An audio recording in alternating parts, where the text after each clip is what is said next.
പിന്നെ പാർലമെന്ററി കാര്യമന്ത്രി നിങ്ങള് ബഹുമാനപ്പെട്ട അംഗങ്ങൾ സഭക്കകത്ത് ഇത്തരം പരാമർശം നടത്തുന്ന രീതി ശരിയല്ല. ബഹുമാനപ്പെട്ട പ്രതിപക്ഷ നേതാവ് ചെയറിനെതിരായിട്ടാണ് അധിക്ഷേപം ഉരിഞ്ഞത്. ചെയറിനെതിരായിട്ടാണ് അങ്ങേയറ്റം നിലവാരമില്ലാത്ത വാക്കുകൾ പ്രയോഗിച്ചത്.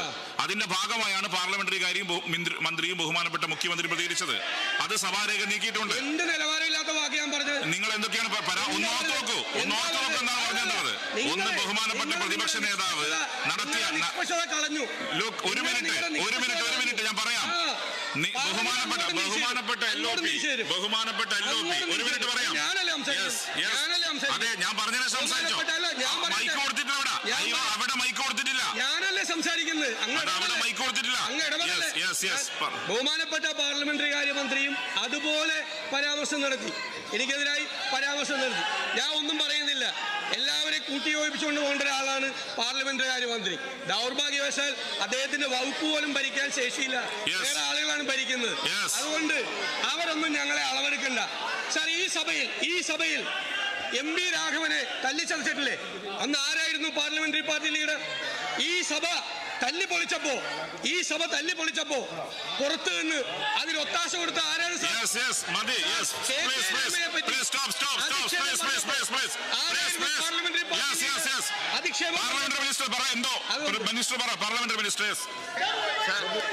ഒന്ന് അവിടെ ഫ്ലോർ ഓർഡർ നിങ്ങളുടെ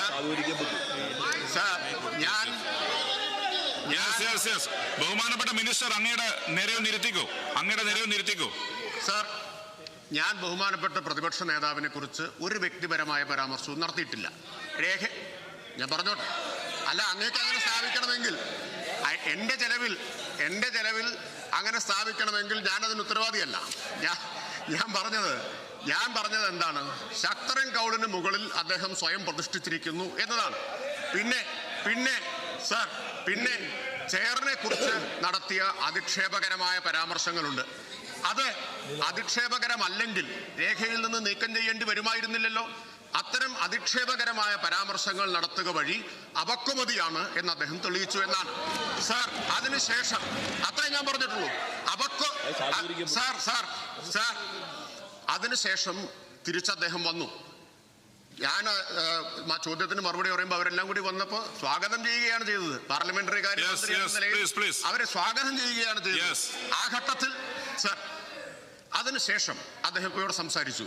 വീണ്ടും ചെയറിനെതിരായും മുഖ്യമന്ത്രിക്കെതിരായും അധിക്ഷേപകരമായ പരാമർശം നടത്തിയതിലൂടെ ഞാൻ പറഞ്ഞത് സാധൂകരിക്കുകയല്ലേ അദ്ദേഹം? ചെയർ പറയാം. യഥാർത്ഥത്തിൽ പ്രതിപക്ഷ നേതാവിനെ ആക്ഷേപിച്ചുകൊണ്ടല്ല സംസാരിച്ചത്. ഒരു മിനിറ്റ് ഞാൻ പറയട്ടെ. ചെയർ പറയട്ടെ.